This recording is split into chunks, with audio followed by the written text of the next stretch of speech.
There is something wrong with me when it comes to applying things that I know will help, things that I know will make my life much, much better to myself.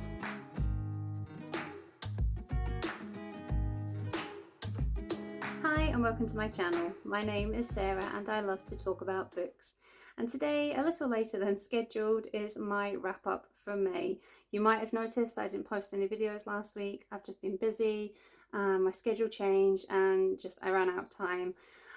So I decided it was better not to put up any videos than to put up crappy rush job ones. So here I am to get back on track. And I'm also still trying to get back on track with my reading. I've mentioned this in a couple of videos that my pace is a little bit off. I haven't been prioritizing and things like that. So in May I read just 6 books, which, you know, that's not a small number, but for me it's smaller than I wanted it to be, especially seeing as I am behind in where I wanted to be in my TBR for 2021. But it is what it is, and I still managed to read some good books in May. So I will start with my favourite, and that was Before My Actual Heart Breaks by Tish Delaney. So a bit of context.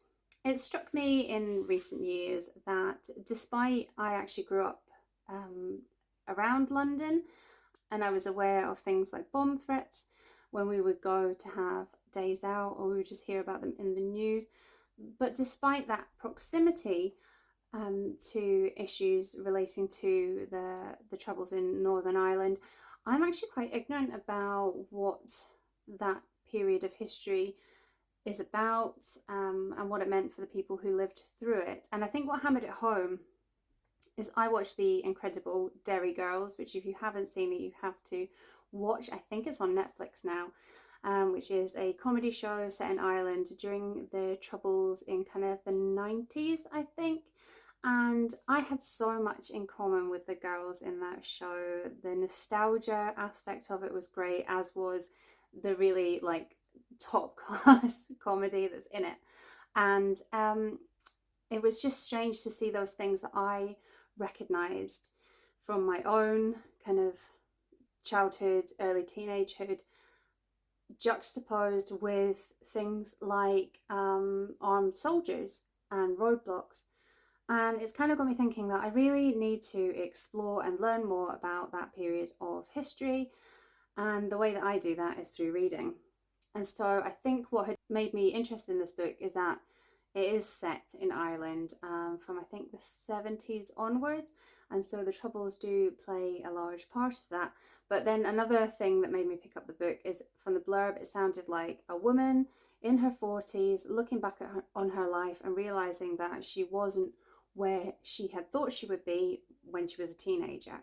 That her dreams and expectations haven't really come to pass. And that's another theme that I'm really interested in reading about. But Before My Actual Heart Breaks isn't just a book about the Troubles, and it isn't just a book about a woman reflecting on her life. There's so many layers to this book, and it's really rich. So we meet Mary, the main character, when she's in her teens, and she is struggling with her home life. Her mother is this really tyrannical bitch of a woman, and the only thing she seems to care about is being seen as the most pious of them all. And then outside of her home, she's navigating the segregation and the military kind of occupation for the chance to snog her boyfriend like any typical teenage girl. She dreams of flying away and escaping, but those dreams come crashing down when she finds herself 16, unmarried and pregnant, and is put under the pressure of her mother, of society, of the religious control of the day, to take a path that she had not expected. And over the next 25 years, Mary settles into that existence, but a kind of core question this book looks at is, has she missed the chance to make those dreams a reality? Has she missed her chance at finding love? This book touched me really deeply. I literally never cry at books, but I cannot count how many times I blubbed over this one.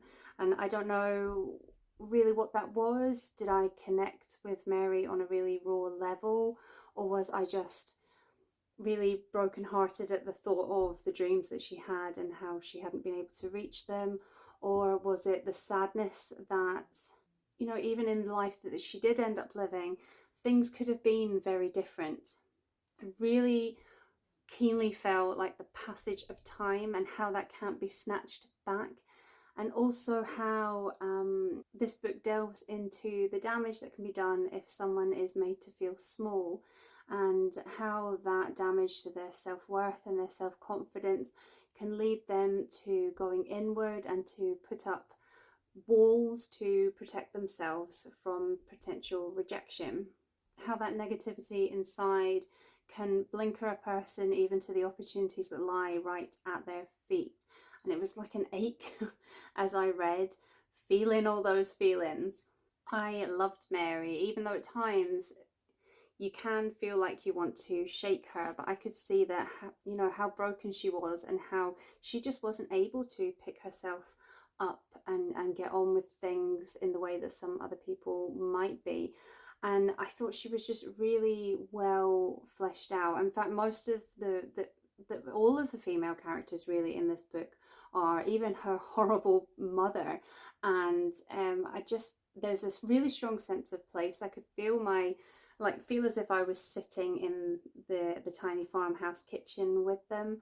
And it really evoked so many senses in me. And I love the way that Delaney is able to get to those core human emotions, even in characters that don't say a lot. They're quite stoic and silent, like the character of John Jones, and then her father as well, who is he's a sympathetic character, but he's also incredibly unlikable in how he doesn't stick up for his children against his wife. But even in them, you can really understand what is causing the way they are. And I just thought this book was heartbreaking, but in a really beautiful way. And that's something I am absolutely a sucker for. So yeah, I really loved this book. This was a NetGalley, so it's a new release and it came out on the 29th of April. And I recommend that if you like real human stories, if you don't mind having a bit of a cry when you're reading, this is definitely one to look out for. And then the next great book that I read in May was Mohsin Hamid's The Reluctant Fundamentalist. Now, this is a deceptive book. It's short, it's only 209 pages, so not much longer than a novella, I don't think, but it packs the same punch as any novel. And the title is not as straightforward as I had assumed as well. So in this story, we are an American man and we have found ourselves in conversation with a young Pakistani man in a cafe in Lahore. The man's name is Chonjez. I'm not entirely sure how to pronounce that, but he is very welcoming and he's very keen to talk to us about our shared experience of living in America. He had been there studying at an Ivy League school, and once he graduated, he scored quite a high salaried job. He was enjoying his life living in New York. He'd met a woman that he was falling for called Erica, and everything looked like it was, he was on track to get that American dream.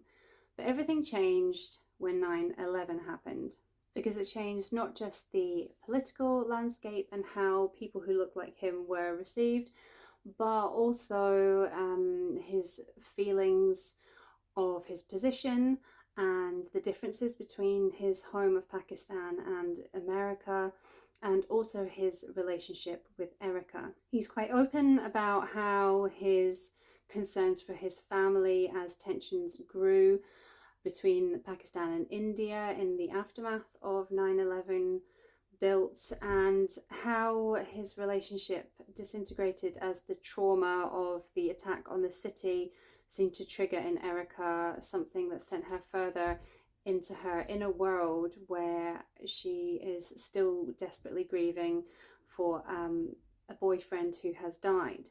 How this all contributes to his changing viewpoint and sets him on a very different path from that idyllic trajectory towards the American dream.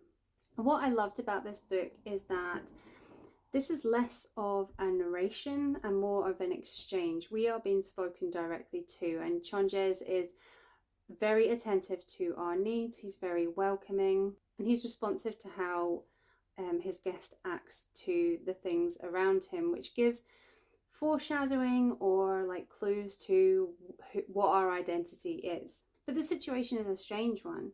Is Chonjes confessing to us, or is he just being friendly and is excited to share that experience of being in America? We exist in this state where tension could be building, or it could just be our paranoia of being a stranger in a foreign space. I can't decide if the ending of this book is genius or just really frustrating, but it did keep the book in my mind.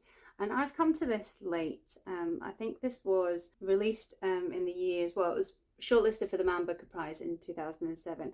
So it was published not long after 9/11. And I think reading it so many years post 9/11, I've kind of missed the moment for some of it.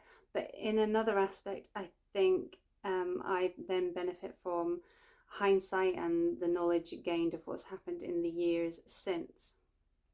Part of me appreciated that this story doesn't go into the extremes that was maybe expected by very suspicious minds in the aftermath of 9/11, but also I kind of feel that Chonjes's change of perspective was a little hard to understand in the context of his own personal experiences. Still, it kept me reading, and I do think it's a really strong book. Next up is another new release that came out on the 29th of April, and this is Caroline Lee's The Metal Heart. At first, I didn't remember requesting a copy of this on NetGalley, and it was showing on NetGalley with one version of the covers. And when I saw that, I was like, I did not request that book. It just looked like a generic romance and not my sort of thing at all.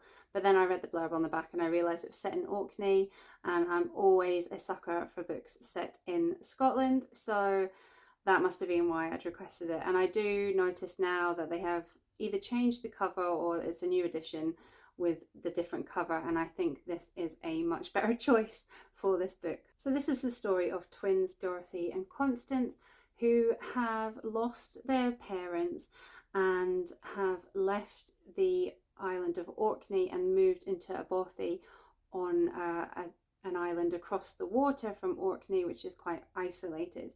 And Constance has suffered a further trauma, which at first we don't know the full details of, but which has left her feeling like an outcast and unable to trust anyone but her sister. But their solitude is disrupted when their island is chosen to house 500 Italian prisoners of war. So this is set in the Second World War, and these prisoners of war are brought to their island, a camp set up, and their prisoners are tasked with building these kind of sea barriers to prevent enemy ships from accessing the northern coast of the UK.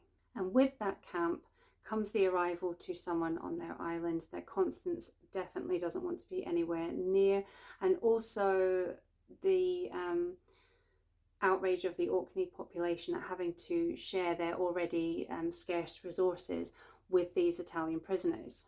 When Dorothy volunteers to help out in the camp infirmary, feelings develop between her and one of the prisoners, Cesare, who also goes on to build and decorate a chapel for the other prisoners. And as their relationship becomes more visible, tensions rise to a really dramatic climax and a devastating result. I was really surprised with this book, particularly from my initial impression from that cover. Yes, it is a romance, but it's more than that. This book looks at the treatment of prisoners and the impact of war, the danger in giving power to bullies, and it's also got some Orcadian history in it as well. Although I will caveat that last part by saying that this is not written by a Scottish native, and the author is quite open in how she changed some facts and timescales to suit the story. So it's not particularly accurate in a few of the things, like obviously the history itself, but things like language and stuff like that as well. But overall, I really enjoyed this book. Lee has a really nice writing style. It really evokes the atmosphere, and I felt like the characters were all really well rounded. I even enjoyed the romance. It didn't feel forced or cheesy. And my God, the twists at the end of this book, they were fab, and they really kept me thinking after I'd finished the book. You know, I wanted to know what happened to those characters, and I always think that's a good sign that a book has hit home with you. So yeah, I really actually enjoyed this one, a nice surprise. And then next up we have Skint Estate by Carraway. I've talked about this in a little bit more depth than I usually would talk about books in my shelf indulgence videos, but I will just wrap it up here because I had been quite excited to read this book. I knew from others it was an unflinching and justifiably angry look at life on the poverty line. From the perspective of a single mother, Carraway is London, born and bred, and I was excited to read from a UK perspective on this subject as well, particularly as I thought I might relate to Cash. I I did not relate to Cash. Her story is an extreme one, although I don't think it's probably rare. And her attitude towards life is pretty extreme as well. But that didn't stop me enjoying her writing style and appreciating the way that she puts her views across. And I actually agree with her on most things, particularly her criticism of the Tory government and how the damaging policies that they've put in place are mainly felt by those in poverty and in the less privileged classes. And as Cash shares the details of her story, so from being, I can't remember if she moved out, she was kicked out of home when she was 16 with a complete loser of a mother by the sounds of it, to bouncing around in temporary accommodation and shelters for victims of domestic violence, to finding out that she was pregnant by taking a test in a shit-smeared train toilet whilst hiding from the conductor because she couldn't afford the ticket, to working lots of 0 hours contract jobs and working in the sex industry. And while she's telling you all this, you cannot tear your eyes away. But that was part of what made me a bit uncomfortable reading this book. You know, that she shares so much and you feel a bit voyeuristic reading it to make a point that should not need to be made in a wealthy country. Cash basically prostrates herself in front of us, and only Tories enjoy watching someone do that, and I am not the Tory. There was also a niggle in the back of my head as I read this that every now and again would say, surely not, at some of Cash's experiences. And I felt guilty for having that reaction. Particularly, you know, I haven't lived the life she's lived. I've got that level of privilege and luck. And so I was feeling guilty about that. But then I shared this in my shelf indulgence video while I was reading. I Googled to see what Cash looked like and ended up falling down a bit of a rabbit hole, black hole, where people were discussing her and accusations were made against her that questioned the validity of her writing, and in some cases actually stated that she had stolen or acquired the stories of other people to tell as her own. Now, I'm fine with an author telling the stories of other people as long as, you know, well, when they're the person who has the means, the ability, and most importantly, the permission to do so. But it has to be done with transparency. You know, shine the light on those experiences and give people a voice, but don't pass other people's stories off as your own. Because I'm concerned that any bent truths or falsehoods would be used to undermine those voices, because they can just be dismissed as lies. And that's detrimental to the whole point that Cash is trying to make. And, you know, it's not cool. So I struggle how to feel about this one. You know, I enjoyed this book and I absolutely believe that these experiences should be out there, they should be getting shared. But, oh, yeah, and actually, I really enjoy Cash's voice. I enjoyed the reading experience, but something about this just makes me feel a bit icky. Something doesn't feel right about this book, which is a damn shame because I enjoyed her voice, I like her writing style, and I do think that we should be seeing the stories of those who are at the butt of the joke of Tory government policies. They should be highlighted. I think this book is very rough around the edges. I wouldn't exactly call it accomplished, but it does have an important message, and it is an entertaining read.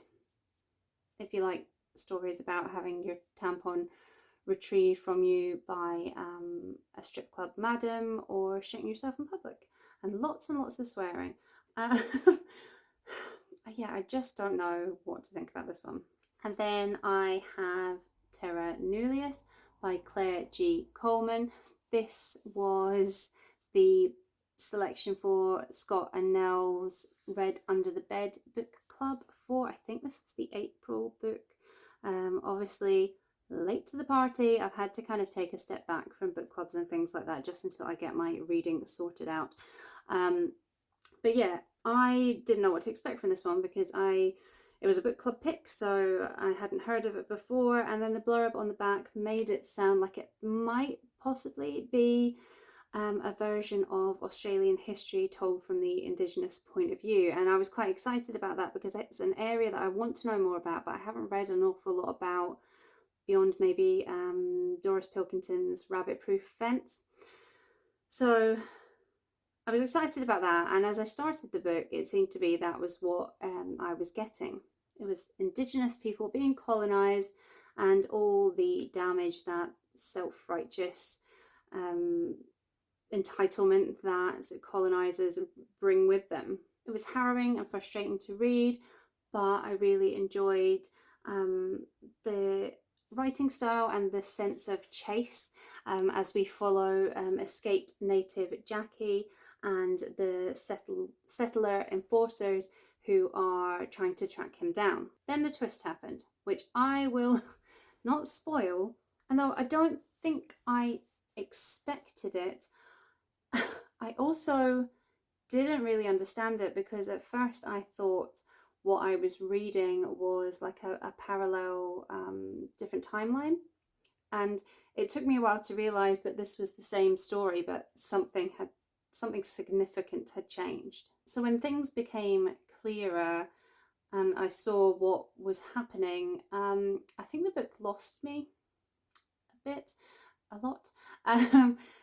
So, you know, I still read it and finished it and I enjoyed it for the most part, but I think I would have enjoyed it a lot more if it stayed with that original narrative. And I think for me, the turn-off is that I could see what the author was doing, but I just don't think she needed to do it. I think anyone who is picking this book up is already interested or concerned about the history of Native Indigenous Australian people and the ongoing subjugation of those Indigenous people in not just Australia but around the world. And so I don't think that story needed to be told in another context. If anything, it took the focus off that very real story that needs its voice heard. And as interesting as the twist is, for me, it ruined what would have been a pretty great book. I've been so out of the loop. I don't know if there's been a discussion on this with the book club. I haven't seen it on Scott and Nell's channel, but I have been a bit slow with catching up with things, so I don't know what other people who read the book thought. I do know that I think the overall consensus for the book club, I think Nell was the only one who enjoyed this book. Yeah, I think Claire G. Coleman is a promising author. I just think she tried to be too out there with this. And for me, and other people it just didn't work. And then my final book that I read in May was a book that my therapist lent me. So I suppose before I get into what the book is, I'll explain the context. So I am a person who is totally riddled with fears that eat away at my self-confidence, my sense of self-worth, and hold me back from advocating for myself or believing in myself in pretty much every context, you know, work, relationships, body image, you name it. Fear has ruined it for me. So I'm probably like the target audience for this book, because it is Feel the Fear and Do It Anyway by Susan Jeffers. And also another little caveat, the edition I read was quite old. I think it was published in the 90s. So it may be the case that newer editions have had updates or had bits that are different now. So take what I'm saying with a pinch of salt if you're interested in self-help books. And for me, so the first couple of chapters in this book were phenomenal. I was taking notes, I was having real light bulb moments, but as the book went on, you know, I was taking less notes and I was feeling less impact. And it might be because I guess this is kind of a seminal work, so things that have come after maybe built on those theories, and because of the internet and because of reading a couple of self-help books over the years, I've maybe been exposed to those theories in different ways, so things didn't hit as hard. But towards the end there's a chapter on kind of higher self, the subconscious and things like that, and that one really I found that one really struck a chord with me. And because I'm completely non-religious, I've often struggled with more spiritual concepts. There must have been something in the way that this was written that kind of finally struck that note with me and made it make sense in a way that it hasn't done in other things that I've read. And I'm the sort of irritating person that can, you know, absorb all the theory and know all the strategies, and I cannot apply it to myself. I'm an overweight woman who's about to complete her master's in obesity and weight management. There is something wrong with me when it comes to applying things that I know will help, things that I know will make my life much, much better, to myself. And so I don't think this book is going to be life-changing for me, but and I don't have the book with me, that's why there's a picture on the screen, because I've given it back to my therapist. But I've got my notes to go back to, and maybe if I go back to them more frequently, something will land. So yeah, it was a good reading experience. I'm glad that I did it, and it has made me think that I should probably read self-help a little bit more often. I think when I worked in Waterstones, I occasionally had to cover for that section if someone else was off, and there was a lot of books on angels and ghosts and things, and the spiritualism and the self-help were kind of meshed into each other, and so it was an area that I didn't pay that much attention to. But I have read a selection now of books that are kind of self-improvement, self-growth books, and like I said, I'm terrible. I will probably fail to apply most of these things to myself, but I think if I make a regular point of at least absorbing some of that information, maybe something will get through my thick skull. We'll see. So those are the 6 books that I read in May. I'm hoping sure I said this at the end of April too. I'm hoping that June is going to be a little bit more productive with reading, especially because I had totally forgotten about the BookTube prize. I had to duck out of one of, I think it was the Octafinals, because I simply couldn't get hold of 2 of the titles, and so I had to duck out of that. Then I missed whatever came next. Maybe that was the Octafinals, I can't remember. And so, that must have been the semi-finals. So I missed the semi-finals because I just didn't see the email, and so I have signed up and I'm judging the quarterfinals for non-fiction. So that's 6 books in my round that I need to get through before the end of July. I'm going to prioritise those, get through those, then I'm going to prioritise my NetGalleys. But just in whatever I read, I really hope that I get my reading back up, because I'm starting to get annoyed at myself now. 6 books a month is just not something I'm comfortable with. I definitely want to get back up to nearer 10. So fingers crossed for June. And as ever, I would love to hear if you've read any of these books, or if I've sparked your interest in any of them, and what your best book that you read in May was. Share your bookish thoughts, because I love a bit of bookish chat. And until next time, bye. Prisoners, a bit of Orcadian history, Orcadian.